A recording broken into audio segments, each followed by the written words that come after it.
అందరికీ నమస్కారం. ఈరోజు మీ అందరికీ నేను వినిపించబోయే కథ భార్యున్న బ్రహ్మచారి. రచయిత సుంకర కోటేశ్వరరావు గారు. ఇక కథలోకి వెళితే, రమణమూర్తి పాదాలను ఎడంగా ఉంచి నడుం వంచి తలను చేతుల్ని కాళ్ళ మధ్యకు విసురుగా నెడుతూ వ్యాయామం చేస్తున్నాడు ఉదయమే లేచి. 5 సార్లు అలా చేయగానే ఆరోసారి తన వెనక ఎవరో నిలిచినట్లు కనిపించి లేచి వెనక్కి తిరిగాడు. రంగస్వామి నిలబడి ఉన్నాడు. హలో రంగస్వామి గారు, రండి, ఏమిటంత పొద్దుటే వచ్చారు? రండి కూర్చోండి, నవ్వుతూ పలకరించాడు రమణమూర్తి. నేను కూర్చోవడానికి రాలేదు మిస్టర్. చాలా సీరియస్గా ఉన్నాడు రంగస్వామి. రమణమూర్తిలేండి నా పేరు. సరే, ఏమిటో చెప్పండి. ఇదేమిటి? చేతిలోది చూపిస్తూ అడిగాడు రంగస్వామి. కోపంలో మాటలు తడబడుతున్నాయి. కౌన్ బనేగా కరోడ్పతిలోలా ఆప్షన్స్ ఏమైనా ఉన్నాయా? లేకపోతే ఏమిటండి ఆ ప్రశ్న? అది మగాళ్ళ అండర్వేరు, అది అడగడానికే వచ్చారు. ఎవరిది? ఎవరిదో మీ చేతుల్లో ఎందుకుంటుంది? అది మీదే అయి ఉంటుంది అన్నాడు మూర్తి. కాదు, ఇది మీది, బల్ల గుద్దినట్లన్నాడు స్వామి. నాదా? ఆశ్చర్యపోయాడు మూర్తి. ఏమనాలో రమణమూర్తికి అర్థం కాలేదు. అయోమయంగా ఉంది అతనికి. రంగస్వామి సడన్గా ముందుకొచ్చి మూర్తి చేతులు పట్టుకొని కళ్ళనీళ్ళ పర్యంతమై, మూర్తిగారు, నాకున్నదే ఒక్కగానొక్క పెళ్ళాం, లేక గుళ్ళో తాలిగట్టి తెచ్చుకున్నా. నా నోట్లో మట్టి కొట్టకండి, నా కుటుంబంలో అగ్గి రగల్చకండి, ఇవి చేతులు కావు, కాళ్ళనుకోండి ప్లీజ్ అంటున్నాడు. రమణమూర్తి గాబరా పడిపోయాడు. ఆ సమయంలో లోపలి నుండి శ్రీదేవి వచ్చింది. అన్నయ్య గారు, మా ఆయన శీలాన్ని శంకించకండి, ఆయన శీలం పర్ఫెక్ట్, నేను సర్టిఫికెట్ ఇస్తున్నా. ఆయన అస్ఖలిత బ్రహ్మచారి ఇప్పటి వరకు. అస్ఖలిత బ్రహ్మచారా? మగాళ్ళిద్దరు ఆ మాటకు బిత్తరపోయారు. ఆ బుల్లి నిక్కరు మా ఆయనదే. మొన్న ఉతికి పైన ఆరవేస్తే గాలికి ఎగిరి వచ్చి మీ ఇంటి పెరట్లో పడింది. భూదేవి అక్కయ్య అదే వదిన అడిగింది నన్ను, ఇది మీదేనా అని. అవునండి మాదేలే, వచ్చి తీసుకుంటాను ఉంచండి అన్నా. ఈలోగా రామాయణ సాంప్రదాయ అనుమానంతో మీరు దీన్ని పట్టుకొని ఈయనను నిలదీయడానికి పొద్దుటే పరిగెత్తుకొచ్చారు. సందేహం తీరిందిగా మరి అని ఆగింది. ఇక వెళ్ళండి అనలేక రంగస్వామి వాళ్ళిద్దరినీ చిత్రంగా చూస్తూ బయటికి వెళ్ళాడు. అతను వెళ్ళగానే రమణమూర్తి ఒక్కసారిగా తలను స్తంభానికి మోటించి వా అన్నాడు ఏడుస్తున్నట్లు. శ్రీదేవి ఆశ్చర్యపోయి, అయ్యో ఏమిటండి ఇది, చిన్నపిల్లాడిలా, ఇప్పుడేమైందని అంది అతని జుట్టులోకి వేళ్లను దూర్చి గోముగా. ఇంకా ఏం కావాలే శ్రీదేవి, నా ఇజ్జత్ అంతా స్వచ్ఛ భారత్ అయ్యిందే, నేను పురుషుణ్ణేనా అని నాకే డౌట్ వస్తోంది. అతను వెళ్తూ ఎలా చూశాడో చూశావుగా. అబ్బా ఆగండి, ఏమిటనుకుంటారు వాళ్ళు మిమ్మల్ని? మీ డౌట్ ఏమిటి? శ్రీదేవి అడిగింది. వాళ్ళంతా నన్ను ఏ అనుకుంటారు? ఛీ, ఏమిటండి ఆ మాటలు? ఏమిటా? చెప్పావుగా పెళ్ళామున్న బ్రహ్మచారిణి అని, పైగా అస్ఖలిత బ్రహ్మచారిణి అని ధృవపత్రం జారీ చేశావుగా. మరేమనుకుంటారు? అసలెందుకే అలా చెప్పావు? మీ శీల సంపదను స్ట్రాంగుగా నిరూపించాలనే ఆదుర్దాలో అలా సత్యవాక్కులు అసంకల్పితంగా నాలుక వెంట దొర్లి వచ్చాయి. సరే పద. ఒక్కసారిగా శ్రీదేవిని చేతుల్లోకి ఎత్తుకున్నాడు. కెవ్వున అరిచిందామే. అయ్యో ఏమిటి పిచ్చి, దించండి, ముందు దించండి, ఆందోళనగా గింజుకుంది శ్రీదేవి. అబ్బా ఏమిటండి పొద్దుటే మీ పైత్యం? అసలు మీరు నన్ను తాకనే తాకకూడదు. గుడిలో నా మెడలో తాలి కట్టినప్పుడు దేవుడిపై ప్రమాణం చేసి నాకిచ్చిన మాట పదే పదే గుర్తు చేయాలా? శ్రీవల్లి పెళ్లి చేసి ఆ దంపతుల 3 రాత్రుల వేడుక అయిన తర్వాతే మన ముచ్చట. ముందు మీ బాధ్యత నెరవేర్చండి. మూర్తి చప్పబడిపోయాడు. ఆమెను దించి కూలబడిపోయాడు. సంబంధాలు ఎన్నని చూడనే వారం రోజుల క్రితం ఒక దౌర్భాగ్యపు పెళ్ళికొడుకు వచ్చాడు చూశావుగా. వాడు హరికథా భాగవతారట. అంతా ఆ పిల్ల ఆస్తిపాస్తులపైన కన్నేసి వచ్చేవాళ్లే కానీ పెళ్ళాన్ని పువ్వుల్లో పెట్టి చూసుకుంటాం, రెక్కల కష్టంతో బ్రతుకుతాం అని ముందుకొచ్చిన చచ్చినోడు ఒక్కడూ కనిపించకపోయే. ఇదిగో మర్చిపోయా, ఈ దినం సాయంత్రం చాంగుభల భంగుబాబా మన ఇంటికి విచ్చేస్తున్నాడు, మరిచావా? ఆ అరేంజ్మెంట్స్ చూడాలి పదా. శ్రీవల్లి జాతకం భవిష్యత్తు తెలుసుకోవడానికేగా ఆ బాబాను ఆహ్వానించాం. ఆయనే దారి చూపిస్తాడు.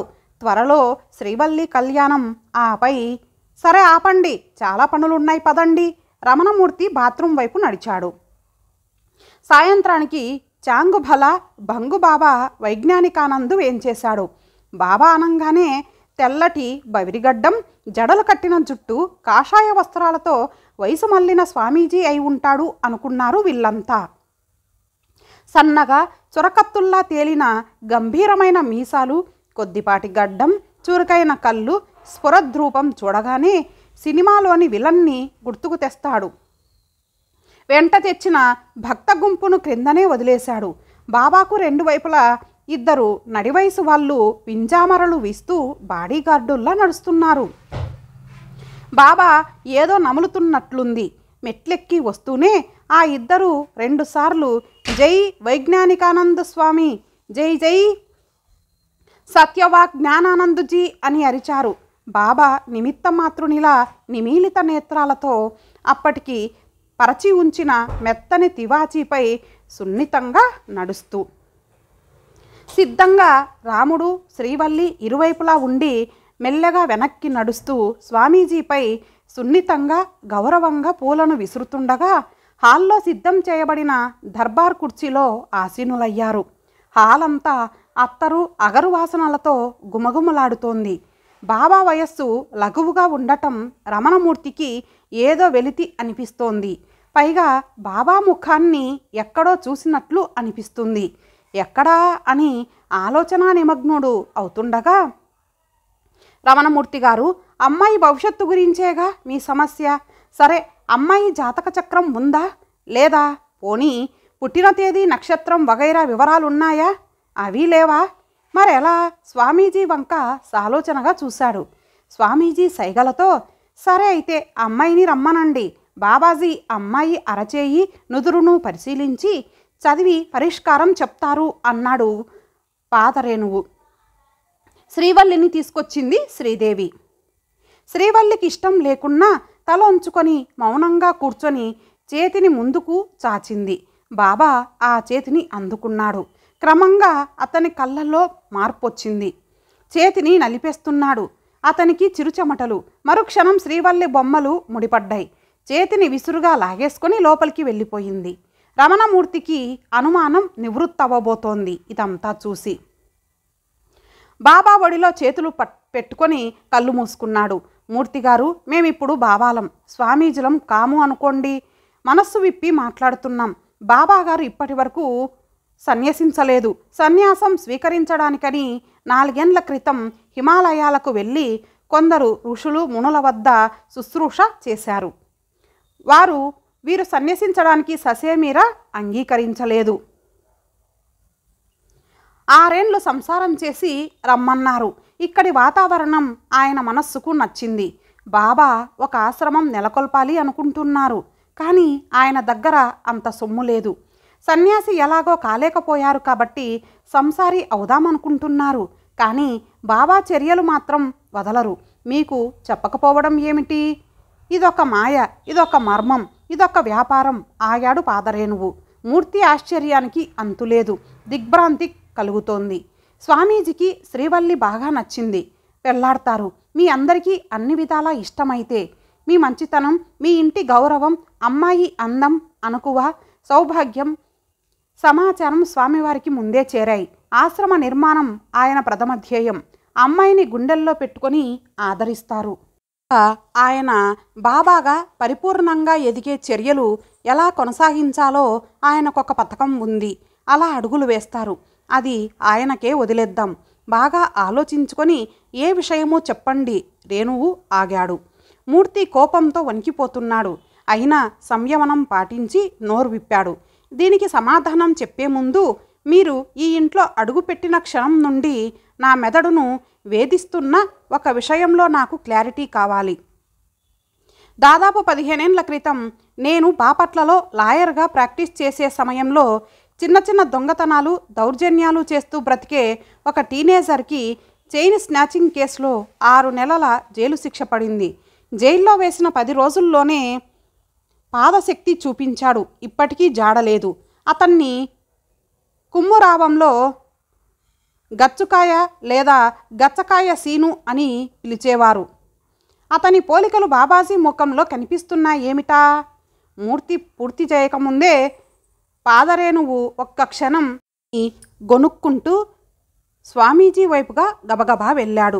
2 నిమిషాల్లో తిరిగి వచ్చి, క్షమించండి సార్, బాబాగారికి క్షణాల్లో జబ్బు చేసింది, మోషన్స్, వెంటనే వెళ్ళాలని బయలుదేరారు అంటుండగానే బాబా హాల్లోంచి బయటకు వెళ్ళి మెట్లు దిగడం మూర్తికి కనిపించింది.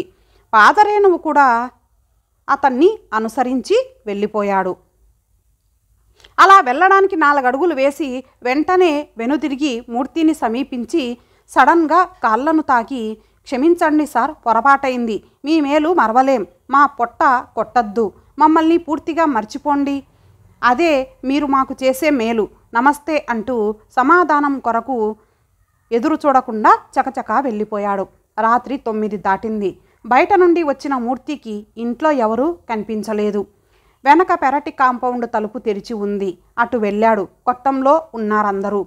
శ్రీదేవి మూర్తిని చూస్తూనే, ఏమండి చూశారా, మన ఎల్లావు ఈనింది, పెయ్యదూడ, అది పుట్టి పుట్టగానే పడుతూ లేస్తూ నిలబడటానికి ప్రయత్నిస్తుంటే రాముడికి ఎంత సంబరంగా ఉందో, నాకు చాలా ఆనందంగా ఉందండి చెప్పింది.